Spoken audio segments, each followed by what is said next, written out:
5 तरह की ललित कला पुर्तगाल में इसको मूसिका। तो अगर आपको पेपर में आए कि गीतम वाद्यम,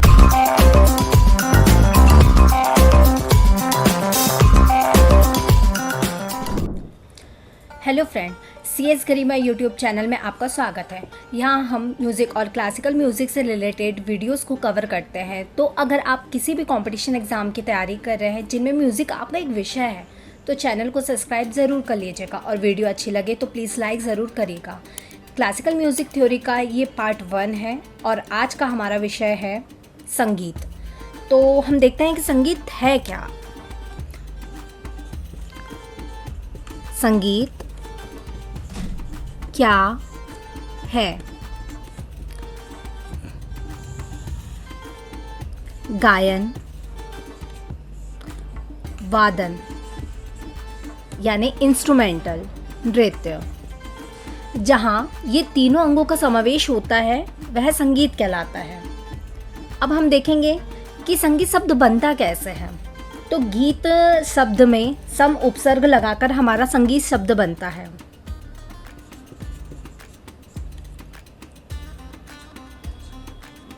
सम उपसर्ग प्लस गीत बराबर संगीत। तो यहाँ गीत शब्द में सम उपसर्ग लगाकर हमारा संगीत शब्द बनता है, जिसमें सम का अर्थ होता है सहित और गीत का अर्थ होता है गान, अर्थात गान सहित। तो चलिए फ्रेंड्स, हम एक परिभाषा देख लेते हैं संगीत की। संगीत वह ललित कला है जिसमें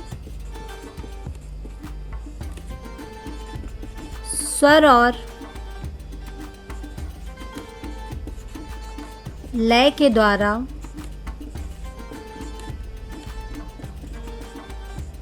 हम अपने भावों को प्रकट करते हैं।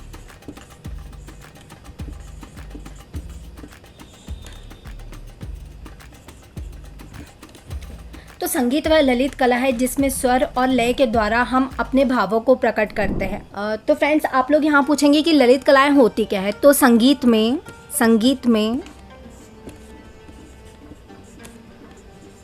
5 तरह की ललित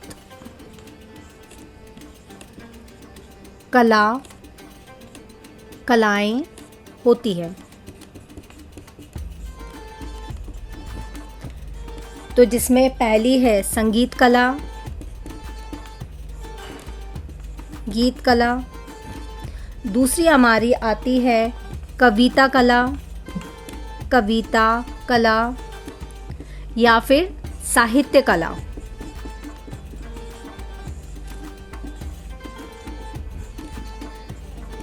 तीसरी हमारी आती है चित्रकला।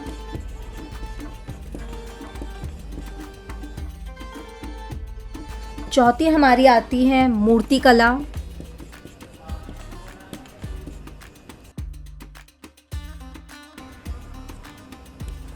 और 5वीं हमारी आती है वास्तुकला।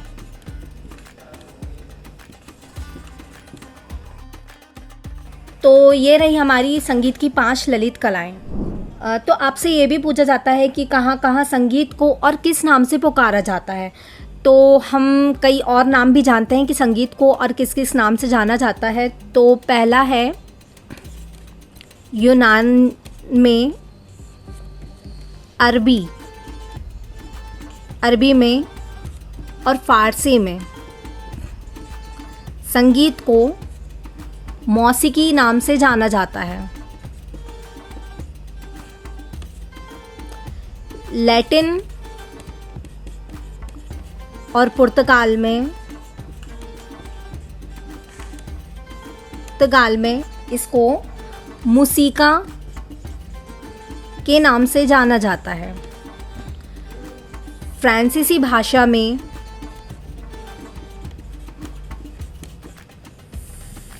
भाषा में इसे मूसिका कहा जाता है।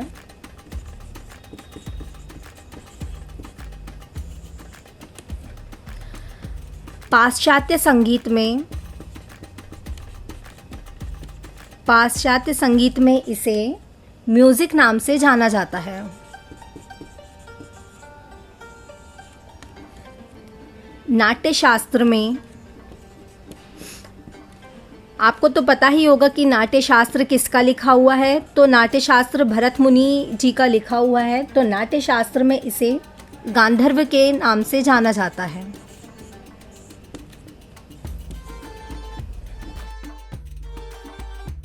पाणिनि काल में इसे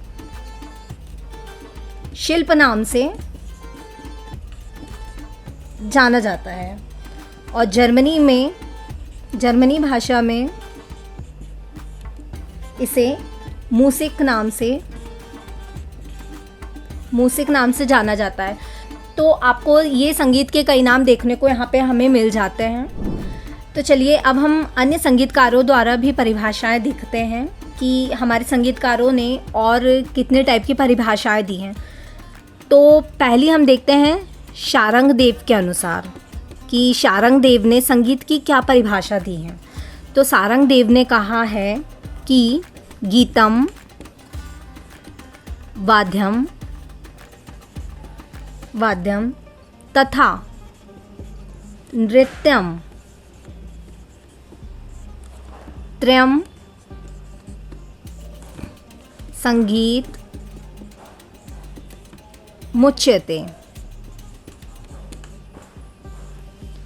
तो शारंग देव ने यहाँ कहा है कि गीतम वाद्यम तथा नृत्यम त्रयम संगीत मुच्यते। अगर आप देखेंगे नारद मुनि, हमारे जो नारद मुनि थे, उन्होंने भी सेम शारंग देव के जैसे ही परिभाषाएं दी थी, मगर उन्होंने तथा की जगह चा का यूज़ किया है। तो उनकी परिभाषा हमें इस टाइप से देखने को मिलती है, गीतम वाद्यम च नृत्यम चा त्रयम संगीत मुच्यते। तो अगर आपको पेपर में आए कि गीतम वाद्यम तथा नृत्यम संगीत मुच्यते, तो आपको लगाना है आंसर इसका शारंग देव। और अगर आपको कहीं भी चा देखने को मिल जाए तो इसका मतलब है कि वहाँ पर आंसर आपका नारद मुनि है। तो नेक्स्ट परिभाषा हम देखते हैं अहोबल जी के अनुसार कि अहोबल जी ने क्या परिभाषा दी है। तो अहोबल जी ने संगीत की परिभाषा दी है, गीतम वाद्रित नृत्यानाम त्रयम संगीत मुच्यते। अब नेक्स्ट परिभाषा हम बृहस्पति जी के अनुसार देखते हैं कि बृहस्पति जी ने संगीत की क्या परिभाषा दी है। तो बृहस्पति जी ने दी है संगीत गीत वाद्य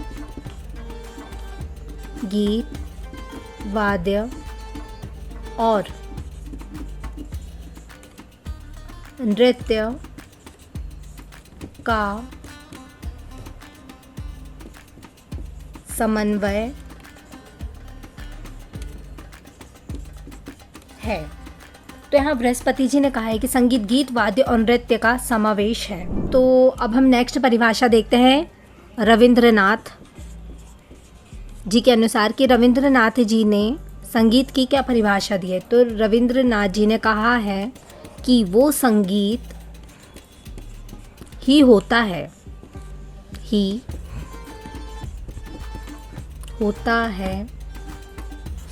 जो भोर के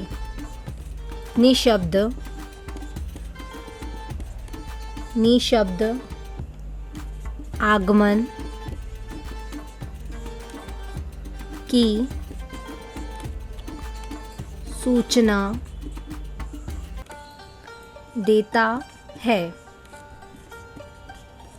और शब्दों का अंत संगीत का आरंभ है। तो रविंद्रनाथ जी ने संगीत के बारे में कहा है कि वो संगीत ही होता है जो भोर के निशब्द आगमन की सूचना देता है और शब्दों का अंत संगीत का आरंभ है। अब नेक्स्ट परिभाषा हम देखते हैं याज्ञवल्क्य जी के अनुसार कि याज्ञवल्क्य जी ने संगीत की क्या परिभाषा दी है। तो इन्होंने कहा है संगीत एक प्रकार का योग है। संगीत एक प्रकार का योग है। इसमें साध्य और साधक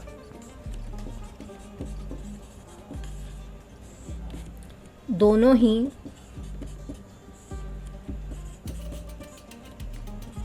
सुखमयी